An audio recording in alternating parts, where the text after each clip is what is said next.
이제 우리 친구들을 말씀 예배로 초대할게요. 목사님과 함께 한 목소리로 고백합니다. 하나님은 영이시니 예배하는 자가 영과 진리로 예배할지니라.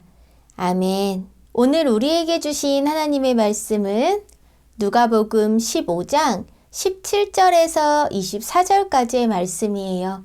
함께 한 목소리로 하나님 말씀 받겠습니다. 그제서야 그는 제정신이 들어서 이렇게 말하였다. 내 아버지의 그 많은 품꾼들에게는 먹을 것이 남아도는데 나는 여기서 굶어 죽는구나. 내가 일어나 아버지에게 돌아가서 이렇게 말씀드려야 하겠다. 아버지, 내가 하늘과 아버지 앞에 죄를 지었습니다. 나는 더 이상 아버지의 아들이라고 불릴 자격이 없으니 나를 품꾼의 하나로 삼아 주십시오. 그는 일어나서 아버지에게로 갔다. 그가 아직도 먼 거리에 있는데 그의 아버지가 그를 보고 측은히 여겨서 달려가 그의 목을 껴안고 입을 맞추었다. 아들이 아버지에게 말하였다. 아버지, 내가 하늘과 아버지 앞에 죄를 지었습니다.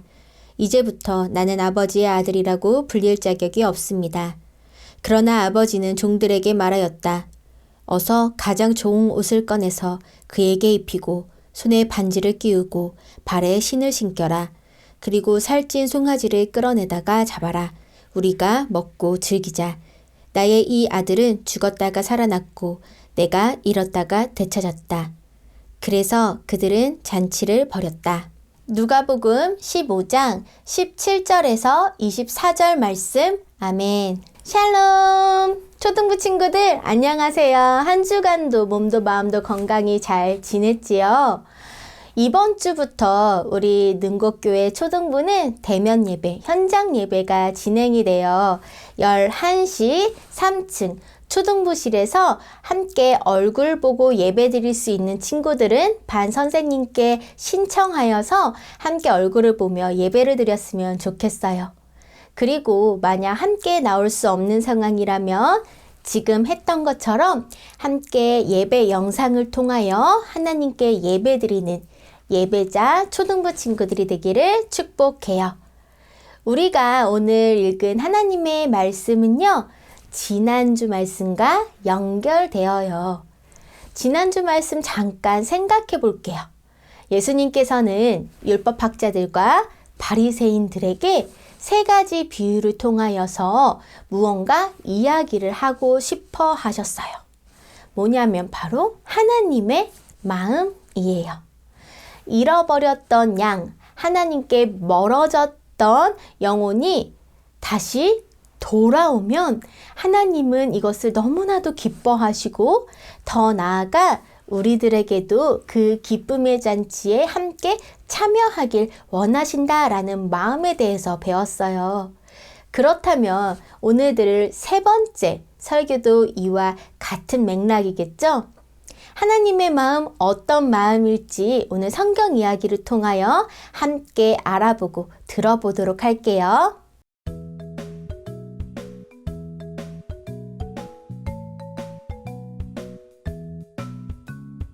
어떤 집에 아버지와 두 아들이 살고 있었어요. 어느 날 둘째 아들이 아버지에게 자신에게 줄 재산을 미리 달라고 말했어요. 아버지는 둘째 아들 몫의 재산을 그에게 미리 주었어요. 며칠 뒤 둘째 아들은 그 재산을 전부 모아가지고 먼 나라로 떠나버렸어요. 하지만 얼마 못 가 그 재산은 모두 바닥났고 그가 머물고 있던 나라에는 흉년이 들고 말았어요. 아들은 살기 위해 돼지를 돌보는 일을 하게 되었어요.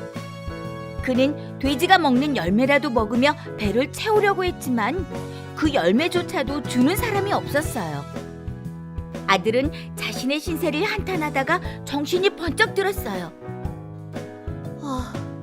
아버지 집의 일꾼들은 양식이 풍족했는데 이제라도 아버지에게 지은 죄에 대하여 용서를 구하고 일꾼이라도 삼아달라고 해야겠다. 아들은 일어나 아버지의 집을 향해 길을 떠났어요. 얼마쯤 지났을까요? 아직 집에 도착하려면 멀었는데 먼 발치에서 누군가가 달려오는 것이 아니겠어요? 아버지였어요. 아버지는 먼 길을 걸어온 아들을 품에 끌어안고 입을 맞추었어요. 아들은 아버지에게 용서를 빌었어요. 그런데 아버지는 오히려 일꾼들에게 이렇게 명령했어요. 어서 좋은 옷을 꺼내서 돌아온 내 아들에게 입히고 손에 반지를 끼우고 발에 신을 신겨라. 그리고 살찐 송아지를 끌어다가 잡아라. 내 아들이 죽었다가 살아났고 내가 잃었다가 되찾았구나. 아버지의 커다란 사랑은 돌아온 아들을 용서하고 그의 생명을 회복시켰어요.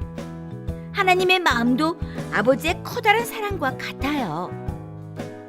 하나님은 돌아오는 모든 사람을 기다리시고 언제나 큰 사랑으로 품어주세요.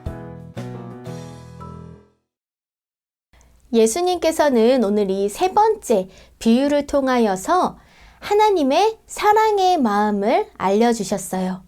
둘째 아들은 아버지에게 미리 재산을 달라고 했어요.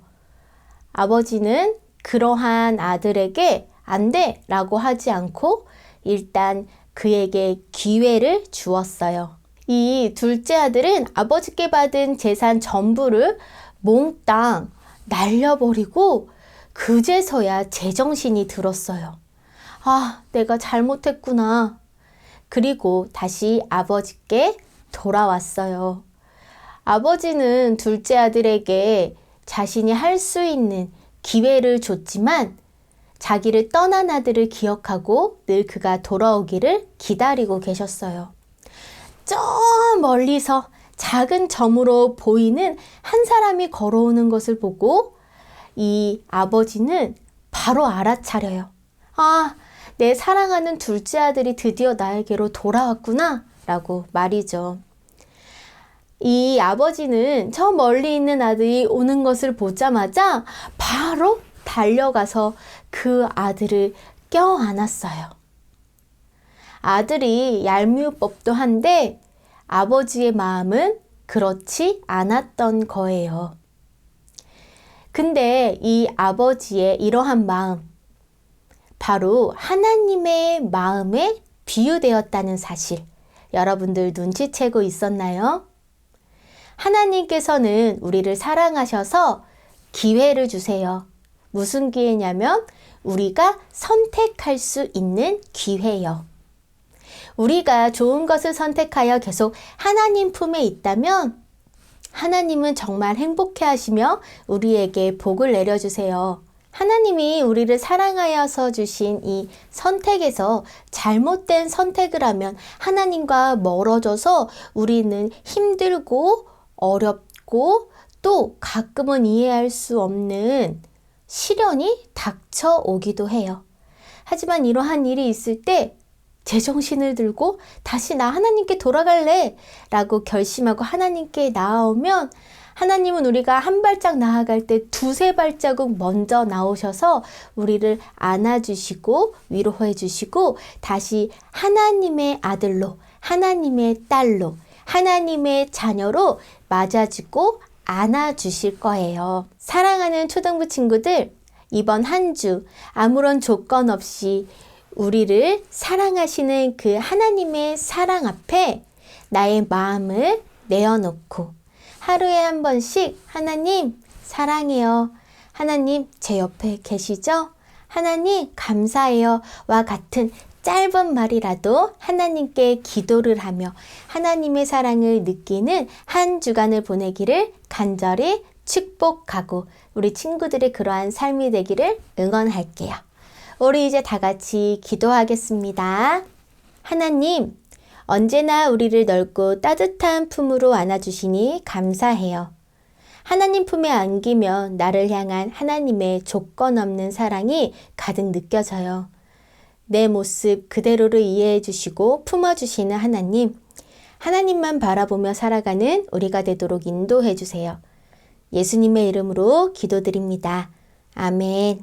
이제는 예수 그리스도의 사랑과 하나님 아버지의 은혜와 성령님의 교통하심이 오늘 초등부 예배를 드리고 끝이 없으신 사랑, 조건이 없으신 사랑, 우리를 믿어주시고 기다려주시는 그 하나님 아버지 사랑 안에 내가 있음을 느끼고 하나님께 감사의 고백, 사랑의 고백을 하겠노라 다짐하는 모든 초등부 친구들과 또 예배를 드리는 모든 예배자들의 삶 가운데에 지금부터 영원까지 함께 계시기를 간절히 축복하며 기도드리옵나이다. 아멘.